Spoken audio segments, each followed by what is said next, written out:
Daily afternoon ஒவ்வொரு show நடக்கும் எங்கள் வீட்டில். இன்றைக்கி வந்துட்டு ஆஃப்டர்நூன் 1:00லாம் என் பையனை வந்து ஸ்கூல்லேருந்து பிக் பண்ணிட்டு வந்துட்டேன். வந்ததும் ஸ்கூலில் ஏதோ புது புக் கொடுத்துருக்காங்களாம் ஹோம் ஒர்க்கு.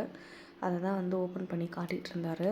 ஸோ அதுக்கப்புறம் லஞ்சுக்கு வந்துட்டு சாதம், கத்திரிக்காய், பீட்ரூட் பொரியல், ஒரு ஆம்லேட் வந்து போட்டு வச்சுருந்தேன்.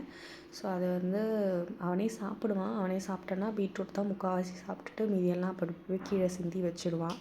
ஸோ அதனால் மேக்ஸிமம் நானே ஊட்டிடுவேன். அதிசயமாக வந்து ஹோம் ஒர்க் எழுதுறேன்னு எடுத்து வச்சு உட்காந்துக்கிட்டாரு. கண்டிப்பாக இதை கம்ப்ளீட் பண்ணுவாரான்னு கேட்டிங்கன்னா கம்ப்ளீட் பண்ண மாட்டார்.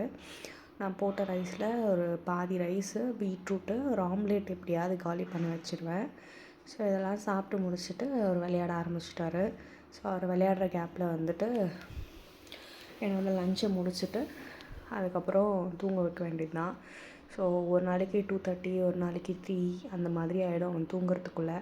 அதுக்கப்புறம் வந்துட்டு என்னோடய ஒர்க்கை வந்து கண்டினியூ பண்ண ஆரம்பிப்பேன்.